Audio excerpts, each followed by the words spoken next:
Bom, aqui a freguesia do Costo foi uma freguesia que sempre esteve com a luta dos trabalhadores, e daqui havia muita gente que lutava. Eu lembro que em 1958, quando houve aqui as eleições do Humberto Delgado, a freguesia do Costo votou em massa e chegámos aqui, a mesa que havia na freguesia do Costo, votaram à volta de 80% de votos no General Delgado. E, claro, o povo do Costo teve toda... Logo na altura em que, os dias antes, fomos receber ali os oradores, juntou-se o povo todo, e depois, no dia das eleições, não saíram do pé da porta onde funcionou a mesa de voto, sem que pusessem cá à porta o resultado das eleições, e que deu mesmo à volta de 80%. Bom, mas a luta não parou por ali, pois na segunda-feira a seguir, como na altura não fizeram, a PIB não fez aquilo que queria, depois na segunda-feira a seguir prendeu 2 camaradas nossos, aí no Costo, 4 camaradas nossos, 4. Não sei se todos seriam camaradas, mas pronto, eram trabalhadores cá do Costo. E o povo tornou-se a juntar, e ainda o posto era lá no sítio anterior, o povo tornou-se a juntar e a própria PIB e a Guarda foram obrigados a soltar os camaradas. Embora depois prenderam aqueles e outros, mas naquele dia foram forçados a soltá-los. Bom, mas a luta continua. E houve as eleições em 58, houve a greve dentro do ano de 58, e depois continuou a luta, principalmente a luta para as 8 horas de trabalho. Eu lembro aqui uma reunião que o Partido Comunista Português, posso falar no Partido Comunista? Claro. Diz que foi orientada pelo Partido Comunista Português. A reunião era na zona de Arraiolos. Passa ali, antes de chegar a Arraiolos, passa ali o Rio de Ivor, e há ali uns arbustos, e há uma ponte que lá está a passar o rio, da ponte para baixo, há ali uns arbustos, e ali é que passámos um dia a discutir as 8 horas de trabalho. Claro que o nosso transporte daqui e de todo lado era a bicicleta pedal, vieram camaradas de todo lado, Arraiolos, Montemor Novo, Évora, Avis. Até estava um camarada que representou, nós não podíamos dizer o nosso nome, havia um camarada que representou Pias e Valvagos, muito longe, e o transporte dele era bicicleta pedal. Eu levei comigo um camarada da Alpiaça que também, aquilo era a nível do Alentejo, e esta zona do Ribatejo, onde os trabalhadores se notava que havia aquela grande necessidade de lutar pelas 8 horas. E é incalculável como é que naquelas alturas em que não há informações nenhumas, e que nós, através de uns dos outros, nós não podíamos falar no nosso nome, mas falávamos em nome da terra que representávamos. E sabendo que as outras terras estavam ali, na mesma luta que nós estávamos, e tudo na mesma altura a fazer o mesmo trabalho, é incalculável como é que nós devíamos galvanizados para a luta, sabendo que estávamos todos a trabalhar bem. Falámos aqui também de quanto era necessária a luta desde 58, 59, 60, em que tínhamos que fazer todas as espécies de luta para que, enfim, e quando íamos para as lutas, muitos dos nossos camaradas tínhamos que ter um certo cuidado, porque andávamos sempre a ser vigiados para PID e para Guarda. Infelizmente a Guarda nessa altura estava ao serviço do capital, e tínhamos que ter muito cuidado com a Guarda, porque mesmo na altura, eu estava a falar em 58, 59, 1960, porque quando eram essas lutas, muitos de nós éramos vigiados. E tanto que nos fins de 1960, faltavam 2 dias para o Natal, eu fui preso. Fui preso e não foi só o Pinto que foi à minha casa, arrombaram uma porta, não foi só o Pinto que foi à minha casa. Ia também a Guarda Republicana. Nós já conhecíamos alguns que estavam aqui no Coço,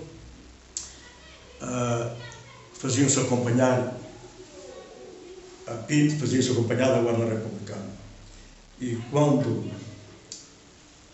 claro que eles de dia, nunca fui atacado de dia, mas de noite arrombaram uma porta e prenderam-me. Na altura, depois tive 2 anos preso e enquanto estava preso, tinha sempre notícias das lutas. As lutas não pararam, fomos muitos camaradas do Coço presos, mas os que verificavam iam dando seguimento às lutas. E lá na cadeia nós lutávamos também. Na altura eu fui até bastante agredido lá chamavam eles o chefe Rego, foi o homem que mais me agrediu, a pontos de perder os sentidos. Bom, e eu gostava de falar há um bocadinho sobre um romance que foi extraído do livro Até Amanhã, Camaradas, em que eu, ao ver a televisão, a ver aquilo na televisão, pareceu-me que era uma fotocópia daquilo que eles tinham feito a mim. Agrediram-me até perder o sentido. E depois, como nós vimos no tal romance que eu vos falo, o Até Amanhã, Camarada, o camarada que chamava o Gaspar era o que estava a ser agredido por 2 filhos, que quando a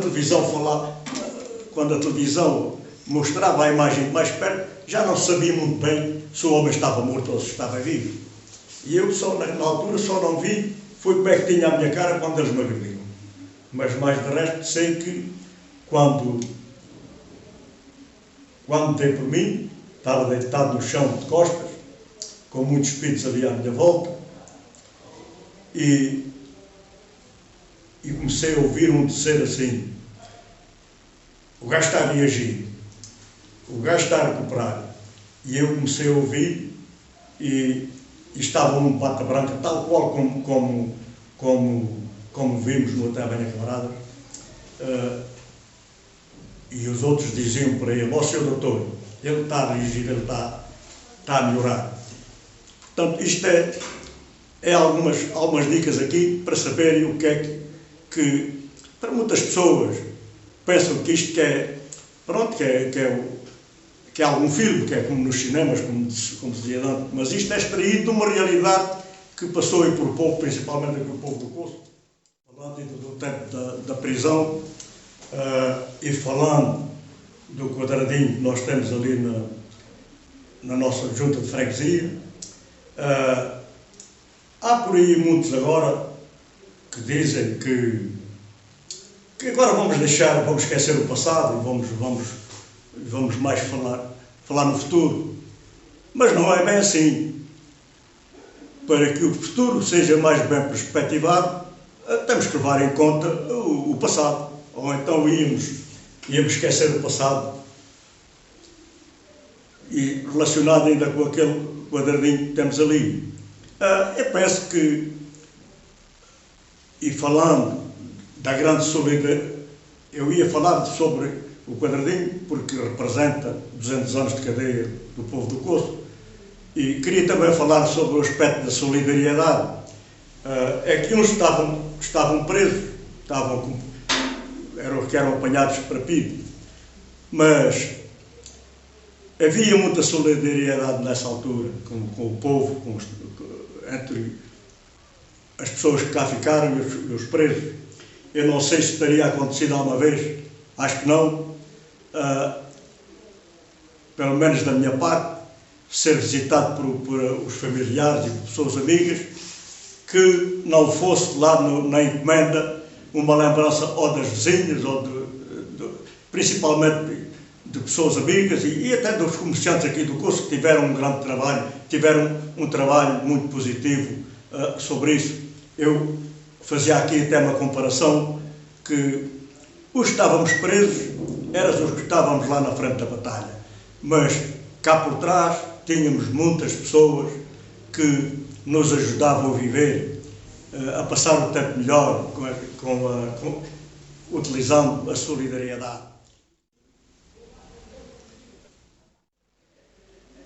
Quanto a essas pessoas, há muita gente nova que vai atrás de... Há muita gente nova, amigos nossos, filhos, nossos netos e gente nova, que vai atrás de muitos desses que falam para esquecer o passado. Eles dizem isso com uma intenção, é que querem só que as pessoas se entretenham no futuro e esqueçam o passado, porque pensam eles que estão a enganar alguém, mas a nós já não nos enganam, porque os nossos filhos e os nossos netos têm que estar a pensar no que os avós e os pais passaram, para que no futuro as coisas lhe ocorram melhor do que propriamente aos seus pais.